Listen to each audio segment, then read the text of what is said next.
ከዚህ ጋር ደግሞ ሌላ ትኩሳት። ሩትዬ ግን እንደው በስንቱ ትጨነቅ መከራዋ እኮ በዛና እንግዲህ ያው ዛሬ መልካም ነገር ነው ቢሆን መልካም ነገር ነው ሽምግልናን የተላከላት። ነገር ግን ሩትዬ ማንንም ማዳመጥ የለብሽም፣ ልብሽ የሚልሽን ብቻ ነው መከተል። ሰላም ቤተሰብ እንዲቆያችሁ ሰላማችሁ። እንግዲህ ቤተሰብ ያው ደስታ አፍርጦታል። ሽማግሌ ልልክ ነው እያለ ነበረ ሰሞኑን። ዳይመንድ አልብሽ ነው ማኖራት እያለ ያው ጉራውንም ሲነፋ ነበረና እንግዲህ እንደተናገረው ሽማግሌ ልኳል ማለት ነው። ልኳልማ አይደለም መጣ እንጂ ሰተት ብሎ ከሚያገባት ሴት ቤት። ቆይ ሩታ ሙሽራ ሆና ሽማግሌ ሆና እንዴት ይሆናል ግን? እንዴት ነው የምታስበው ነው አንተ ሰውዬ? አሁን እኮ ሩታ ያለችበት ሁኔታ እንዴት ነው? ጦርነት ውስጥ ነች። ጦርነቱን ለማሸነፍ በተጠንቀቅ ላይ ትገኛለች እና ጦርነቱን በድል ተወታ ደግሞ እሷ የምትወስደውን ትወስዳለች፣ ወደ ቤቷ የምታስገባውን ታስገባለች። ግን በዚህ መካከል አሁን ሽምግልናው ምንድን ነው? ምንን በማስመልከት ነው? ሲጀመር እውነቴን ነው የምላችሁ የሆነ እንዴት ነው ተነግሮ የማይሰማ ሰው በጣም ነው ከባድ የሚሆነው፣ ልባችሁ ውልቅ ነው የሚያደርገው። እና ደስታ ደጋግማ ሩታ ለእሱ እንደማትሆነው ነግረዋለች እኮ።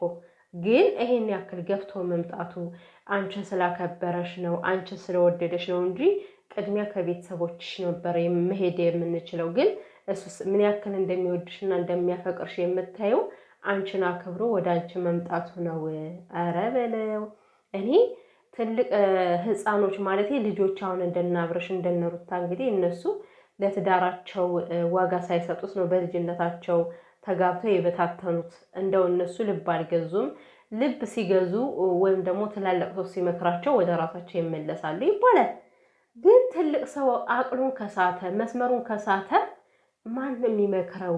አሁን ሽማግሌ ብለው የመጡ ሰዎች ብለው ያመጧቸው ሰዎች ትላልቅ ናቸው እንግዲህ እንዴ አርገው የጨረሰች ብቻ ብዙ ነገሮችን ያዩ በህይወታቸው ትልቅ ሰው ናቸው። ወጣት እንኳን ብለን የምንፈርጃቸው ሰዎች አይደሉም እና ትልቅ ሰው ናቸው። እውነቴን ነው። እንዴት እናንተ ባህልና ወጉ ጠፍቷችሁ ነው? ከምትገባ ሴት እንዴት ነው ሽማግሌ እናት አባቷ እያለ እሷን ሽማግሌ አድርጋችሁ እሷን ሙሽራ አድርጋችሁ እንዴት ነው ባህሉን ለማፍረስ የተነሳችሁት? እውነት ነውር እኮ ነው፣ ይደብራል። እንደዚህ አይደረግም። ቤተሰብ እሽም አላለ ከቤተሰብ ነበር ቅድሚያ መሄድ የነበረባችሁ። ሲጀመር ብትሄዱም እኮ ማለት ነው ማንም ያው ሽምግልናው አይሳካም ሩታ ካልፈቀደች ማለት ነው።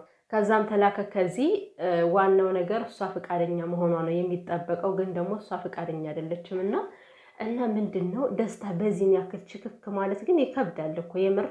እኔ አሁን ደስታ መጥፎ ሰው ነው እያልኩኝ አይደለም። የሰው ልጅ እንዲህ ላዩና አይተን የምንገምተው ፍጡር አይደለም። ያው ተገልጾ የማያውቅ ፍጡር ነው ሰው ማለት።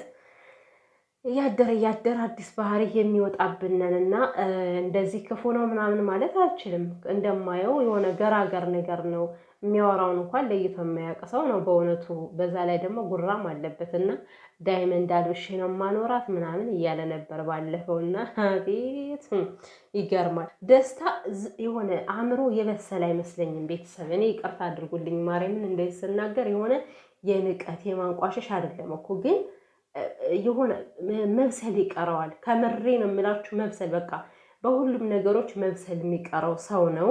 በሳል ቢሆንማ ኖሮ ሩታን ለመረዳት ትንሽ ይሞክር ነበረ። ማለት ትናንትና ያለውን ዛሬ ያፈርሰዋል። አሁን ባለፈው ፍቅር ማለት ለሚወዱት ሰው መኖር ነው ሲል ነበረ። ግን እሱ ነው ነገሮችን እያፈረሰ ያለው ማለት ነው። በዚህ ሰዓት ላይ ደግሞ ሩታ ተሳካም አልተሳካም ባሏን ይቅርታ እየጠየቀች ወደ ቤቷ እንዲመለስ እየፈለገች ያለች ሰው ነች። ቢያንስ ልቧ ከማን እንዳለ ያውቃል። በዚህን ያክል ፍቅሬን ተቀበኝ ብሎ ማስጨነቁ ልክ ነው? እውነት እኔ ትዕግስት እንዴት እንደሰጣት ሩታ ታድላ። አንዳንዴ ምን አይነት ትዕግስት ቢኖራት ነው እላለሁኝ። ከምሬ እኮ ነው የምላችሁ።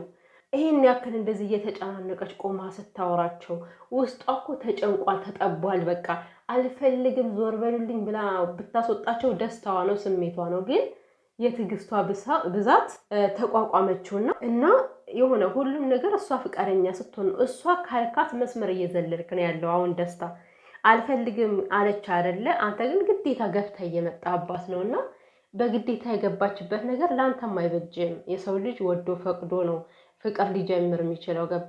ልቧ ንጹህ ሲሆን ነው አንተ ከልቧ ልትቀበል የምትችለውና አሁንም ምንም የተቀበለችው ነገር የለም። ላስብበት ያለችም እነሱ ሽማግሌ ነን ብለው የመጡ ሰዎች ከብደዋት እንጂ እውነት ምንም ልታስብበትም አይደለም። ሲቀጥል አንደኛው ሰውዬማ እኮ በቃ ተበላሽ። ምን ጉድ ነው? በገንዘብም አለው፣ ደህና ገንዘብ አለው። ገንዘብን ምን አመጣው ከዚህ ጋር? ደህና ገንዘብ አለው እያለ ሲናገር የሩታን ሪአክሽን አያችሁት አይደል? እንዴት እንደሆነች እንዴት እንደቀፈፋት እኮ የምሬን ነው። ማየት ትችላላችሁ ድጋሜ ካላያችሁት። የሆነ ስልችት ነው ያለችው ከዛ ላይ ማለት ነው። ፍቅር በገንዘብ የሚተመን ነገር አይደለም። ፍቅር ዋጋ የማይገዛው ነገር ነው። ገባችሁ አይደለ? እንደው ከእናንተ አንደበት ይህን መስማታችን ያሳፍራል በእውነቱ። እንዴ ፍቅር ገንዘብ ኖረው አልኖረው አውሮፓ ይወስድሻል፣ እዛም እንደዚህ ካምፓኒ ያለው ኩባንያ ያለው ገለመሌ ምናምን ነገር ይሄ ሁሉ ለምን አስፈለገ? ለመደርደር ማለት ይሄ ሁሉ ለሩታ የምትነግሯት ሩታ በገንዘብ ታምናለች ተብላችኋል እንዴ? ቆይ ማለት እንዴት ነው በገንዘብ ለመግዛት ልጅቷን አእምሮዋን በገንዘብ ለመቀየር ነው ጥረታችሁ? ግን እኮ ይሄን ነገር ማድረግ አትችልም ሩታ። አብርሃም መላጣ ድሃ እያለ ነው የመጣችው ምንም ሳይኖረው። ይሄኔ እናት እሷ ገንዘብ አትፈልግም። ማርያምን ንጹህ ፍቅር ነው የምትፈልገው። ንጹህ ፍቅር ብትፈልግ ኖሮ ማለት ነው አብርሃም እንደዛ በዛ ሰዓት አመዳን በነበረበት ሰዓት መታ ካጠገቧ አትቆምም ነበረ። ስለዚህ የድሮዋን ነገር ነው መመልከት ያለባችሁ። እሷ ምንም እዚህ ጋር ወርቅ አልማዝ ቢደረደርላት የሚደንቃት ልጅ አይደለችም። እና እዩ ተብዬ ደግሞ ዝም ብላ አታሽቃጥ። በቃ ልቧን ያየህ ይመስል በውስጥሽ የወደድሽው ስሜት አለው። እንዴት ነው ልቧን ከፍታ ሳይታለች ግን? ኧረ በጣም ያሳፍራል። ኧረ እዩ ግን እፈር። በቃ አንዳንድ የምትናገራቸው በጣም ነው የሚያስጠላ እኮ እግዚአብሔርን። እንዴ እኔ ወጣቶች ሩታን ሲጫናት በጣም ነው የሚገርመኝ። እንደው ትላልቅ ሰውስ ያው እነሱ አፍቅረው አይተውት በቃ አፍጅተዋል፣ ገብቷቸዋል አይደለ? ምናልባት ስሜቱን ላይረዱት ይችላሉ። ግን ወጣቶች ገና አፍቃሪ የሆናችሁ ሰዎች እንዴት ነው ሰውን የማትረዱ እንዴ?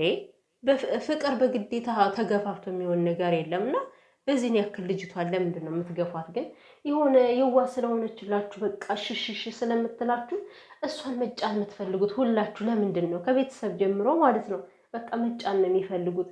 ፕሊስ አትጫኗት እንዴ! ይሄ የእሷ ፍላጎት ነው። በቃ ማግባትም ያለ ማግባትም የፈለገችውን ሰው መምረጥ ፍላጎቷ ነው። ግዴታ ደስታ ስላፈቀራት ብቻ እሷ የምታፈቅርበት ምንም ምክንያት የለም። ልቧ ፈቃደኛ ካልሆነ እሱ ስላፈቀረኝ አይኔም ማፍቀር አለብኝ ብላ መነሳሳትም አይጠበቅባትም እኮ እንዴ! ይሄን ያክል ማስጨነቁነት በጣም ከባድ ነው። አታስጨንቋት በቃ። አብርሃም ቢቀር እኮ ይሄ ግዴታ ፍቅረኛ ምናምን ግዴታ አይደለም እኮ። ልጇን ቀጥ ብላ ማሳደግ አለባት። ቢያንስ ልጇ አፍ እስኪፈታ በእግሩ እስከሚሄድ ድረስ ሩታ ከልጇ ጋር መሆን አለባት፣ ማሳደግ አለባት። እንዴ የልጅ ኃላፊነት እኮ አለ። አሁን ፍቅር የምታስብበት ሰዓት አይደለም። በነገራችን ላይ በጣም ከባድ ነው።